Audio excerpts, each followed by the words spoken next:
नमस्कार।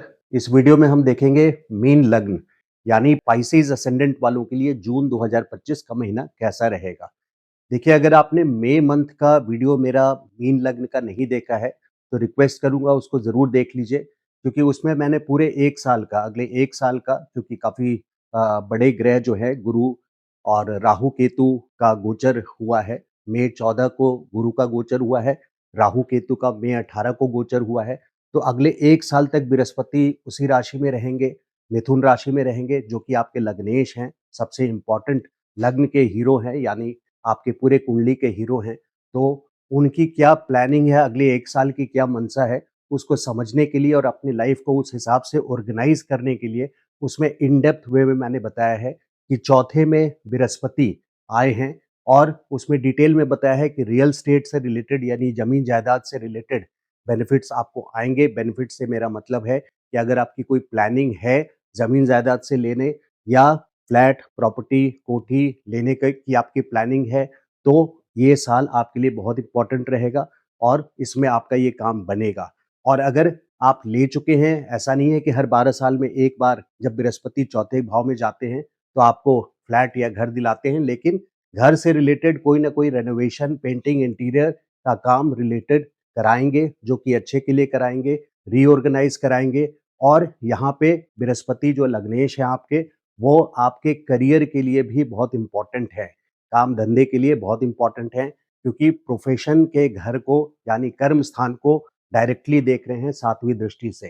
तो यहाँ पे जैसे चेयर और टेबल का जो रिश्ता होता है, कुर्सी और टेबल का जो रिश्ता होता है 180 डिग्री का, वो रिश्ता है चौथे भाव का और दशम स्थान का। तो अध्यात्म का घर है, 4, 8, 12 अध्यात्म का घर होता है, तो चौथे स्थान पे प्लानिंग, अध्यात्म यानी आपकी प्लानिंग अगले 1 साल की कैसी होनी चाहिए। ये स्ट्रैटेजिक ईयर है आपके प्रोफ़ेशन के लिए। इस बारे में मैंने बात की है उस वीडियो में डिटेल में, तो उसको ज़्यादा रिकैप नहीं करेंगे। लेकिन और चूँकि शनि भी आपके 10वें स्थान को देख रहे हैं, तो यानी आपके लग्नेश और शनि दशम दृष्टि से शनि भी देख रहे हैं, बृहस्पति भी देख रहे हैं। ये दोनों ग्रह आपके दशम स्थान को देख रहे हैं, तो ज़रूरी हो जाता है कि लॉन्ग टर्म प्लानिंग आप समझिए, जिसके लिए मैंने आपको मई मंथ के वीडियो का रिक्वेस्ट किया है कि अगर नहीं देखा है, तो उसको अवश्य देखिए, तो उससे आपकी प्लानिंग बन पाएगी। वहीं पे जो हैपनिंग फ़ील आपको कराएँगे, प्रेशर के साथ यानी काम-धंधे में प्रेशर भी रखेंगे, हार्ड वर्क भी करना पड़ेगा, सिंसियरिटी के साथ अप्रोच करना पड़ेगा। वो इसलिए क्योंकि शनि डिसिप्लिन के प्लैनेट हैं, ग्रह हैं, और दशम स्थान पे शनि की दृष्टि यहाँ पे आपको हार्ड वर्क करवाएगी, आप उससे बच नहीं पाएँगे। लेकिन बृहस्पति की दृष्टि यहाँ ग्रोथ भी देगी, तो ये पूरे साल आपको कैसे प्लानिंग करनी है, अच्छे के लिए होगा ज़रूर। लेकिन अब मंथ वाइज़ देखते हैं, जून के मंथ से देखते हैं कि किस-किस मंथ में ये प्लानिंग फ्रूटफुल होगा, फलित होगा, और किस-किस मंथ में अड़चनें ज़्यादा आएगी। तो जून के महीने की अगर बात करूँ, तो देखिए आपकी कुंडली के लिए ये समझना ज़रूरी है कि बुध बुध बृहस्पति के शत्रु हैं।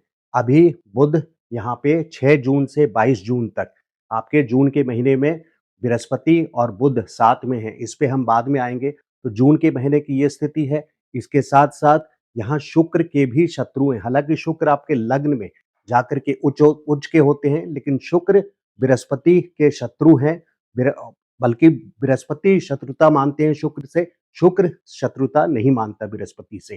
तो ये सिचुएशन है। तो यहाँ पे मंगल मंगल आपके ग्रह के लिए, आपके कुंडली के लिए मंगल ग्रह जो है, वो बहुत की पोजीशन रखता है, क्योंकि भाग्येश है आपका, नवम स्थान का, धर्म स्थान का, भाग्य स्थान का स्वामी है। और यहाँ पे लाभ स्थान, सेकंड हाउस का भी, तो 2 इम्पोर्टेंट पोर्टफोलियो, लाभ स्थान यानी सेविंग्स अकाउंट, इनकम से रिलेशन रखते हैं मंगल, और दोनों की पोजीशंस भाग्य स्थान से भी सीधा इनका भाग्येश बन करके आपकी कुंडली में आए हैं, मंगल की राशि। और धन स्थान से ऐसा नहीं है कि सिर्फ ये 2 घर से संबंध है मंगल का, क्योंकि ये उच्च के होते हैं आपके 11वें भाव में, मकर राशि में मंगल उच्च के होते हैं, जिसके वजह से यहाँ पे मंगल की पोजीशन अच्छी होनी आपकी कुंडली के लिए, आपके लग्न, मीन लग्न की राशि वालों के लिए बहुत इम्पोर्टेंट हो जाता है। और वही मंगल देखिए 7 जून से 28 जुलाई तक आपके छठे भाव में है मंगल, वहाँ पे वो भी केतु के घर में। तो इसको देखते हैं मंगल छठे भाव में, छठा का नाम ही है, छठा भाव जो है वो विपत्ति स्थान है, रोग, रिपुण, शत्रु। तो यहाँ पे कर्ज करवा सकते हैं, दुश्मनी करवा सकते हैं, मंगल कराए दंगल यानी लड़ाई झगड़ा करवा सकते हैं। और रोग स्थान है, इसका भी ध्यान रखिए। तो रोग स्थान होने की वजह से यहाँ पे आपको बीमारी हो सकती है। बहुत बड़ी बीमारी की बात अभी नहीं कर रहा, हालांकि उसको रूल आउट नहीं किया जा सकता, क्योंकि 18 मई से 5 दिसंबर 2026 अगले साल तक केतु भी यहाँ पर है। तो मंगल का यहाँ पे होना, अगर किसी को पहले से कोई ऐसी लंबी बीमारी है, क्रोनिक डिजीजेज है, इन्फ्लेमेशन की, सूजन की बीमारी है, जैसे गठिया है फॉर एग्जाम्पल, तो वो फ्लेयर अप करेगा, बढ़ेगा, क्योंकि मंगल एक्शन के प्लैनेट हैं और वो उसमें एक्शन ले आएंगे। और अग्नि तत्व है मंगल, और आपके छठे भाव में भी सिंह राशि पड़ रही है, सूर्य की राशि है, ये भी अग्नि तत्व है। तो दोनों अग्नि तत्व होने की वजह से राशि भी अग्नि तत्व, ग्रह भी अग्नि तत्व मंगल, और केतु यहाँ पे पहले से विराजमान है, जो कोई छिपी हुई लंबी बीमारी दे सकते हैं, जिसके डायग्नोसिस बहुत जल्दी आसानी से नहीं हो पाता है। तो ऐसी स्थिति में कौन-कौन से रोग हैं जो आपको घेर सकते हैं? मैं ऐसा नहीं बोल रहा कि ऐसा होगा ही, लेकिन जो संभावना, जो मौसम, जो ग्रह बनाते हैं गोचर के ज़रिए इस बीच में 7 जून से लेकर के 28 जुलाई तक मंगल आपके छठे भाव में है, तो आपको रोग से संबंधित ज़रूर केयरफुल रहना चाहिए यहाँ पे। तो चूँकि सिंह राशि है यहाँ पे, तो हार्ट से रिलेटेड प्रॉब्लम्स करा सकते हैं, क्योंकि कालपुरुष कुंडली में सिंह राशि हृदय को रूल करता है। और अग्नि तत्व होने के कारण हाई ब्लड प्रेशर और कोई भी इन्फ्लेमेशन की बीमारी खास करके, तो यहाँ पे इस तरह की बीमारियों से, हाई ब्लड प्रेशर हो, हार्ट से रिलेटेड किसी का इशू हो, तो बहुत केयरफुल रहना है मंगल 7 जून से 28 जुलाई तक यहाँ पे। और प्लस कर्ज करवा सकते हैं, कर्ज का खास करके मैं बोल रहा हूँ रोग के साथ साथ। उसकी वजह है कि आपके लाभ स्थान यानी second house and 11th house, धन स्थान में उच्च के होते हैं, इसलिए दोनों घर के मालिक हैं और भाग्येश हैं। तो आपके फाइनेंशियल पोर्टफोलियो के लिए मंगल का बहुत बड़ा रोल है, और मंगल जब छठे भाव में फंसेंगे तो आपके finances will go for a toss से मेरा मतलब है कि यहाँ पे एक ट्विस्ट आ जाएगा आपके फाइनेंशियल सिचुएशन में। आपको क्रंच फील होगा, आपको रुपए पैसे की कमी फील होगी, और कहीं ना कहीं कर्ज की ओर आपको ले जाने का प्रयास करेंगे। मंगल की स्थिति क्योंकि अच्छी नहीं है, जिसके वजह से ये सिचुएशन यहाँ पे बनती है। इससे और भी लग्नेश का, देखिए जून के महीने में मैं आपको ये दर्शा रहा हूँ कि ये बहुत अच्छा महीना नहीं है। डेट वाइज मैं अलग अलग दे रहा हूँ, 7 जून से 28 जुलाई तक मंगल की पोजीशन अच्छी नहीं है। 6 जून से 22 जून तक बुध, शत्रु, जो बृहस्पति के शत्रु हैं, वो बृहस्पति के शत्रु बुध हैं। बुध शत्रु नहीं मानता बृहस्पति को, तो वो भी बृहस्पति लग्नेश के साथ हैं। तो 6 जून से 22 जून तक बुध यहाँ साथ हैं, और 7 जून से लेके 28 जुलाई पूरे 2 महीने 50 दिन करीब-करीब मंगल साथ में हैं। मंगल आपके छठे भाव में हैं, जहाँ पे परेशानी आपको आनी है।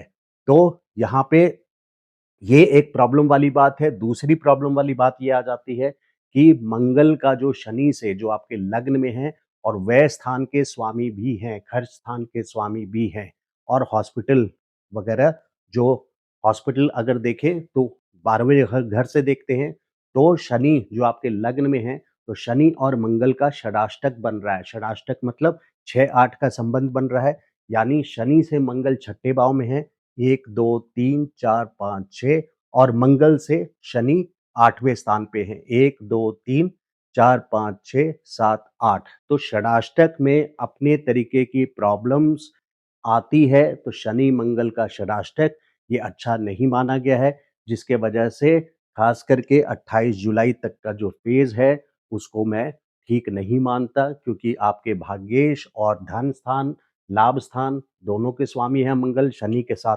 षडाष्टक बना रहे हैं। और उसके साथ साथ 12 जून को 12 जून को आपके लग्नेश जो हैं बृहस्पति, वो आर्द्रा नक्षत्र में चले जाएंगे। नक्षत्र की इम्पोर्टेंस खुद अपने आप में बहुत बड़ी होती है, जैसे राशि की होती है। तो अगर और डिटेल में आपको जाना है और व्यवहार को, क्योंकि ऐसा नहीं है कि बृहस्पति एक घर में आ गए, एक राशि में आ गए तो एक सा बिहेव करेंगे, एक सा व्यवहार रहेगा उनका। उनका व्यवहार बदलेगा नक्षत्र के हिसाब से। तो जैसे ही वो 13 जून को आर्द्रा नक्षत्र में जाएँगे, जो कि राहु का नक्षत्र है। राहु है बगावती, रिबेलियन, वो किसी रूल को नहीं मानता, किसी नियम को नहीं मानता और आर्द्रा नक्षत्र के जो स्वामी राहु हैं और जो देव हैं, वो हैं रुद्र का रूप। यानी आंधी-तूफान, कोई ना कोई ऊँच-नीच होना और वहाँ पे परेशानी ज़्यादा बड़ी आ सकती है। तो 13 जून से लेकर के 14 अगस्त तक पूरे 2 महीने यहाँ पे आपके लग्नेश, सबसे बड़ा पॉइंट इस वीडियो का आप इसको मान सकते हैं कि 13 जून से लेकर के 14 अगस्त तक 2 महीने तक आपके लग्नेश आर्द्रा नक्षत्र में रहेंगे। तो चूंकि ये चौथे भाव में स्थित हैं, इसलिए आपको घर संबंधी मैटर जो भी हो, या चौथा भाव रियल एस्टेट से भी रूल करता है, तो इस 2 महीने में वो रियल एस्टेट आपको फ़ायदा देगा पूरे 1 साल में, लेकिन इस 2 महीने में इन चीज़ों से संबंधित, यानी आपके घर में जो कॉर्डियल रिलेशंस रखना है, घर में जो अच्छे रिश्ते रहते हैं आपको घर के मेंबर्स के साथ, उसको मेंटेन करना है। वहाँ लड़ाई झगड़ा होने के चांसेस हैं। और उसकी एक और वजह जुड़ जाएगी 15 जून के बाद, क्योंकि षष्ठेश 15 जून से 15 जुलाई तक आपके चौथे भाव में आ जाएंगे। ये षष्ठेश हैं, झगड़े के स्वामी हैं। सूर्य आपकी कुंडली में, वो भी 15 जून से 15 जुलाई आ जाएंगे। तो कुल मिलाकर के इतने सारे मैं डेट्स दिया, आप अगर कंफ्यूज हो रहे हैं तो उसमें मैं एक बड़ा डेट आपको देता हूँ। जो सबसे इम्पोर्टेंट डेट है इस वीडियो के लिए, वो है 13 जून से लेकर के 14 अगस्त तक। कई कारणों की वजह से, सूर्य की वजह से, बुध की स्थिति की वजह से, मंगल की सिचुएशन की वजह से आपको 13 जून से, बल्कि 7 जून से ही लेकर के 14 अगस्त तक, 7 जून से लेकर के 14 अगस्त तक आपको बैकफुट पे रहना है, केयरफुल रहना है। और 14 अगस्त को तक फाइनेंशियल डिसीजंस, कोई बड़े फाइनेंशियल डिसीजंस आप ना लें। प्रोफेशनल कोई बड़ा कॉन्ट्रैक्ट अगर व्यापार में है, तो कोई बड़ा कॉन्ट्रैक्ट, कोई बड़ी डीलिंग इस बीच में ना करें। आर्द्रा नक्षत्र के समय पे ऐसा काम ना करें। कोई इंपॉर्टेंट काम ना करें, फाइनेंशियल डिसीजंस कोई बड़ा ना करें। 12 जून से 9 जुलाई तक बृहस्पति अस्त भी हैं, सूर्य आ रहे हैं पास में। तो इसी बीच में 12 जून से 9 जुलाई तक बृहस्पति अस्त भी हो रहे हैं, यानी उनकी डिबिलिटेशन सिचुएशन हो रही है, जहाँ पे वो कमज़ोर पड़ जाते हैं और कोई शुभ कार्य भी नहीं किया जाता। तो आपने देखा कितने सारे सीरीज़ ऑफ रीज़न्स बन रहे हैं, जिससे मैंने आपको सचेत किया है कि 7 जून से लेकर के 14 अगस्त तक आपको बैकफुट पे रहना चाहिए, कोई बड़े डिसीजंस आपको नहीं लेने चाहिए। यहाँ 4 केंद्र के स्वामी, यानी आपके लग्नेश तो हैं ही, और इसके साथ अगर केंद्र मानूं लग्न को, तो यहाँ पे या केंद्र और त्रिकोण के स्वामी, ऐसे बोलिए चारों केंद्र के स्वामी, यानी लग्न और दशम स्थान 2 केंद्र हो गए, और चौथा भाव और 7वां भाव ये 2 और केंद्र हो गए। चारों के स्वामी गुरु और बुध हैं। तो गुरु और बुध इकट्ठे बैठे हैं और बुध से बृहस्पति शत्रुता मानते हैं। तो ये सिचुएशन भी अच्छी नहीं है। ये एक इम्पॉर्टेंट पॉइंट है। कोई डिसएग्रीमेंट हो सकता है आपके घर में, वाद-विवाद उत्पन्न हो सकती है। आर्द्रा नक्षत्र में गुरु रहेंगे, तो 7 जून से ही केयरफुल रहिए, 13 जून से और ज़्यादा केयरफुल रहिए। 14 अगस्त तक तो आपके घर के एटमॉस्फेयर में, माहौल में कोई विवादित टॉपिक अगर हो, तो उसको पोस्टपोन करके चलें, उसको उसका डेट आगे करके चलें, उसको तय करके चलें कि हम ये सॉल्व करेंगे 14 अगस्त के बाद। तब तक आप जितना एहतियात बरत सकें, वो बेटर होगा। और इक्वली, यानी उतनी ही इम्पोर्टेंस के साथ आपके काम धंधे में, व्यापार हो या बिजनेस हो या जॉब हो, तो आप जिस भी फील्ड में काम करते हैं, बहुत सारे क्योंकि गुरु लग्न है तो कंसल्टेंसी करते हैं, एडवाइजरी रोल्स में होते हैं, क्योंकि गुरु लग्न में है। संगीत से भी बहुत प्यार होता है, फाइन आर्ट्स में भी जो लोग जाते हैं, क्योंकि शुक्र यहाँ पे लग्न में उच्च के होते हैं। जिस लाइन में भी आप हैं, उस लाइन में आपको केयर लेना है, सावधानी बरतनी है, 13 जून से लेकर के 14 अगस्त तक। तो अपना हर प्लान एग्ज़ीक्यूट कीजिए। जो इम्पोर्टेंट प्लान है वो 14 अगस्त के बाद से, देखिए वैसे 28 जुलाई के बाद 13 सितंबर तक, 28 जुलाई से मैं लंबी आपको प्लानिंग यहाँ पे क्लियर करना चाह रहा हूँ।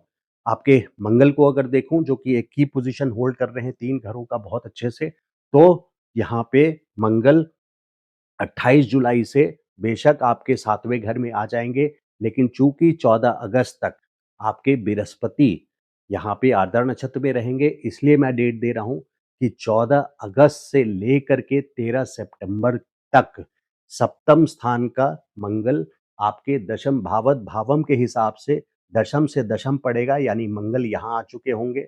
मंगल मैं लिख देता हूँ, तो दशम स्थान के हिसाब से अच्छे पोजीशन पे होंगे, लेकिन वहाँ भी कंडीशनल होगा, क्योंकि मंगल कराए दंगल, स्पाउस का घर है, पति-पत्नी का घर है, शनि के साथ अपोज़िशन है 180 डिग्री का, यानी मंगल शनि को देख रहे हैं, शनि मंगल को देख रहे हैं। तो यहाँ पे एक डिस्प्यूटेबल विवादित सिचुएशन भी बनेगी, जहाँ आपको प्रोफेशनल गेन्स मिल सकते हैं, मिलेंगे कुछ ना कुछ 14 अगस्त के बाद से लेकर के 13 सितंबर तक।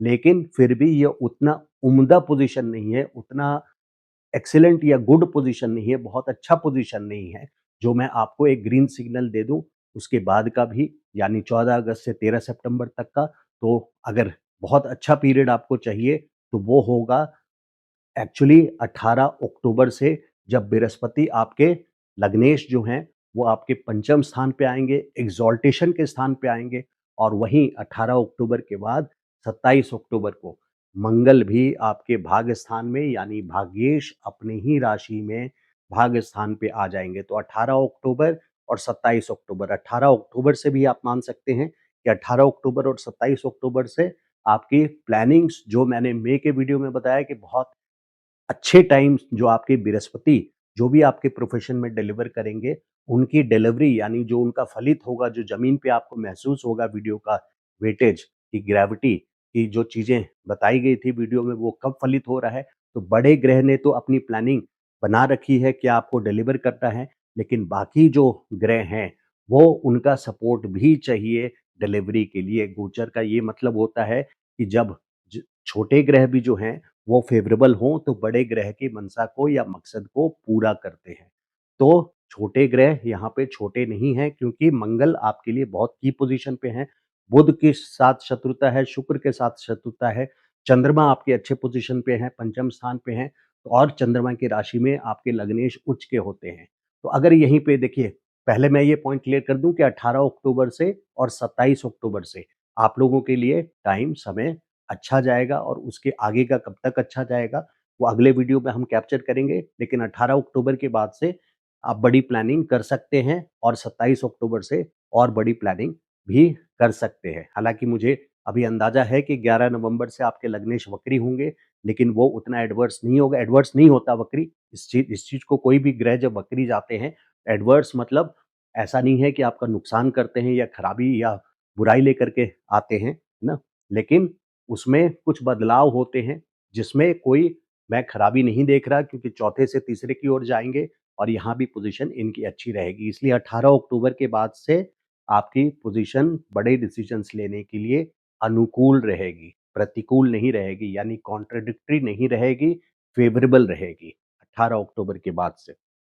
तो ये पॉइंट आई होप यहाँ तक आप समझ गए हों। अगर किसी की दशा देखिए ऐसी चल रही हो कि अगर प्रॉपर्टी वगैरह भी आप प्लान कर रहे हैं, उसके पहले मैं बताऊँ कि अगर प्रॉपर्टी की भी प्लान कर रहे हैं, या कोई नया बिज़नेस वेंचर स्टार्ट करने के प्लान कर रहे हैं, या अपनी ही जॉब में कुछ डिपार्टमेंट चेंज करना है, या कोई भी इम्पोर्टेंट काम हो, बिज़नेस हो या जॉब हो, तो उसमें आप बड़ा स्टेप 18 अक्टूबर के बाद उठाएँ, और तब तक अपने फोर्ट को, यानी अपने किला को पकड़ के रखें, और अपने फुट को ग्राउंड पे रखें, so that you are stable. अपनी स्टेबिलिटी स्वयं बना करके रखें। इस समय रिस्क ना लें, लड़ाई झगड़ा बिल्कुल ना करें, क्योंकि 7 जून से 28 जुलाई तक मंगल आपके छठे भाव में है, और गुरु भी आर्द्रा नक्षत्र में जाएंगे। तो 7 जून से पूरा 14 अगस्त तक किसी कंट्रोवर्सी में आपको नहीं फंसना है।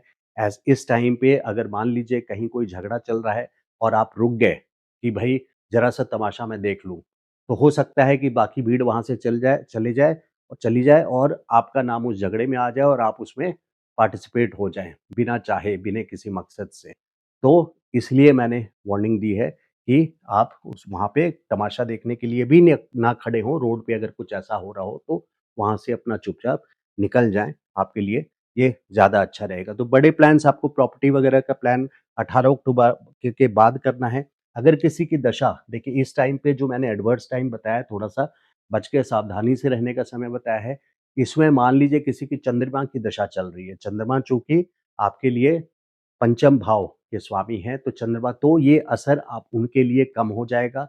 लेकिन अगर किसी की बुध की दशा चल रही है, बुध के 2 केंद्र के स्वामी हैं, लेकिन गुरु के शत्रु हैं।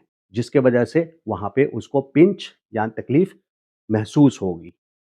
और किसी की मान लीजिए बृहस्पति की दशा है, तो लग्नेश की दशा है, तो आर्द्रा नक्षत्र में गुरु का गोचर के समय पे उनको विशेष करके और ज़्यादा ध्यान रखने की ज़रूरत है। वहीं किसी के जन्म कुंडली में मान लीजिए राहु है जन्म का राहु अगर मान लीजिए चौथे स्थान पे है और गुरु का गोचर उसके ऊपर से हो रहा है, तो घर में किसी विवाद के कारण कोई बड़ी बदनामी आने वाली है। इस बात को आपको ध्यान रखना है। यहाँ अपने माता का भी ध्यान रखिएगा, खास करके 13 जून से लेकर के 14 अगस्त तक, क्योंकि माता का स्थान भी है और इसलिए यहाँ पे आर्द्रा नक्षत्र में लग्नेश रहेंगे तो माता का स्थान भी है, जिसके वजह से उनके हेल्थ के लिए भी केयरफुल रहना है, प्रॉपर्टी से रिलेटेड केयरफुल रहना है, घर के वातावरण को लेकर के केयरफुल रहना है, फाइनेंशियल पोर्टफोलियो को लेकर के केयरफुल रहना है, क्योंकि यहाँ से सप्तम दृष्टि से दशम स्थान को देख रहे हैं, तो आपके प्रोफेशन, बिजनेस या जॉब में केयरफुल रहना है। तो और ये केयरफुल 13 जून से नहीं, मैं आपको सजेस्ट करूँगा 7 जून से ही केयरफुल रहिए 14 अगस्त तक, क्योंकि बड़े ग्रह जब जाते हैं, नक्षत्र भी बदलते हैं, तो उनकी प्लानिंग कुछ दिन पहले से हो जाती है। इस बात का भी, क्योंकि कहानी जो बनाना है 13 जून से, वो कहानी वो पहले से अपना बना चुके होते हैं और आपको आपको डिलीवरी उस टाइम से मिलनी शुरू हो जाती है। अब जिन लोगों की शादी नहीं हुई है और वो शादी की प्लानिंग कर रहे हैं, तो देखिए इस समय प्लैनेट्स बहुत अनुकूल नहीं हैं। गुरु की शुभता बहुत इम्पोर्टेंट है। 12 जून से 9 जुलाई तक गुरु अस्त भी हैं और ऊपर से 13 जून से 14 अगस्त तक गुरु आर्द्रा में भी है। तो इस मंथ में और आगे तक मैं सजेस्ट करूँगा कि शादी की प्लानिंग ना करें। शनि की दृष्टि ज़रूर यहाँ पड़ रही है, लेकिन शनि यहाँ पे आपके द्वादशेष भी हैं, यानी दुर्भाग्य स्थान भी बोलते हैं, व्यय स्थान भी बोलते हैं, दुर्भाग्य स्थान के स्वामी जी हैं, जो 7th को देख रहे हैं, तो उस रोल को भी देखना बहुत ज़रूरी है। और फिर भी अगर आप शादी होनी ही है, तो आप अपनी कुंडली का मैच मेकिंग ज़रूर करा लें। मैच मेकिंग में यहाँ बहुत इम्पोर्टेंट मैसेज देना चाह रहा हूँ मैं दर्शक को, कि ऐसा नहीं है कि अष्टकूट गुण मैचिंग में 36 में से 22 गुण मैच हो गए, मिल गए, तो आप दोनों का बहुत अच्छा, या मांगलिक नहीं है, तो आप दोनों का बहुत अच्छा है, शादी हो सकती है। प्लीज़ सिर्फ़ सेल्फ डॉक्टर ना करें, अपने आप के लिए खुद डॉक्टर ना बनें कि कहीं लोकल जगह पे आप दिखा के आ गए, गुण मैच कर रहा है, तो आपने मान लिया कि कंपैटिबिलिटी के पैरामीटर्स, यानी मैच मेकिंग के जो पैरामीटर्स होते हैं, कई सारे पॉइंट्स होते हैं जो देखने होते हैं और वो बारीकी से देखने होते हैं, क्योंकि दोनों का पूरी लाइफ का सवाल यहाँ पे होता है। वैसे जो मैरिड हैं, उनकी बात बताऊँ, यहाँ कन्या राशि है, तो ऐसे लोग इंटेलिजेंट तो होते हैं और बजट, बजट, बजट इनके दिमाग में चलता रहता है, काफ़ी कैलकुलेटिव होते हैं और सीक्रेटिव भी होते हैं। तो वैसे बुध को प्रिंस माना गया है, तो अपने उम्र से, जिस उम्र में भी वो रहते हैं, उससे बहुत कम दिखते हैं, 5-10 साल छोटे ही। यूथफुलनेस, एक जवानी उनके चेहरे पे नज़र आती है, अपने उम्र से 5-10 साल छोटे दिखते हैं और कैलकुलेटिव और प्रैक्टिकल होते हैं, सफल होते हैं। इस दुनिया के हिसाब से अपने बजट को लेकर के और अपने सक्सेस को लेकर के ये लोग सक्सेसफुल भी होते हैं, बजट को लेकर के चलते हैं। तो मैरिज का हमने डिस्कस कर लिया। शेयर मार्केट के लिए देखिए, ओवरऑल मैं शेयर मार्केट के लिए बहुत आपको इस समय प्रमोट नहीं कर सकता, क्योंकि शेयर मार्केट में बेशक 18 अक्टूबर से यहाँ पे आपके बृहस्पति पंचम स्थान पे आ जाएँगे। अगर आप ऑलरेडी शेयर मार्केट में हैं और फिर भी कोई बड़े मूव्स करना चाहते हैं, तो आप 18 अक्टूबर और 27 अक्टूबर के बाद कर सकते हैं। इस टाइम पे शेयर मार्केट में ज़्यादा फेरबदल करना आपके लिए अच्छा नहीं होगा। हेल्थ के लिए मैंने खास करके पहले ही वीडियो में वार्न किया है कि हेल्थ के लिए देखिए, आपको 7 जून से लेकर के 28 जुलाई तक मंगल आपके यहाँ छठे भाव में है और सिर्फ 7 जून से 28 जुलाई, चूँकि ये मंथली वीडियो है इसलिए बोल रहा हूँ, लेकिन बात सिर्फ 7 जून से 28 जुलाई की नहीं है। बात, और क्योंकि मंगल यहाँ पे एड अप कर रहा है केतु के मतलब को, केतु का जो मिशन है, वो कोई ऐसा सीक्रेट डिज़ीज़ दे सकते हैं जिसकी डायग्नोसिस अभी नहीं 1 साल बाद जाके हो, क्योंकि केतु वहाँ 1.5 साल रहेंगे। 18 मई को ही आ चुके हैं 2025 में आपके छठे भाव में, और यहाँ से 1 साल नहीं 1.5 साल तक, यानी 5 दिसंबर 2026 तक केतु छठे भाव में रहेंगे। तो इसके चलते जब-जब कोई मैलेफिक प्लैनेट आपके यहाँ पे आएँगे, जैसे सूर्य भी आएँ, तो ये और बात है कि विपरीत राजयोग बन जाएगा, अपनी राशि के स्वामी अपनी राशि में आएँगे। लेकिन फिर भी जब भी कोई मैलेफिक प्लैनेट आए, मंगल आए, सूर्य आए, यहाँ तक कि इनफैक्ट बुध भी आए, तो आपको सजग रहना है यहाँ पे। तो हेल्थ के कंसर्न से ये पॉइंट आता है कि आपको पूरे 1.5 साल केयरफुल रहना है। 18 मई जो बीत गया वहाँ से लेकर के 5 दिसंबर 2026 तक। तो ये था वीडियो पाइसेस लग्न वालों का, मीन लग्न वालों का जून 2025 का। अगर वीडियो आपको अच्छा लगे तो लाइक ज़रूर कीजिएगा और चैनल को सब्सक्राइब नहीं किया है तो रिक्वेस्ट यू कि चैनल को सब्सक्राइब कीजिए। इससे मोटिवेशन काफ़ी अच्छी मिलती है। Thank you so much. नमस्कार।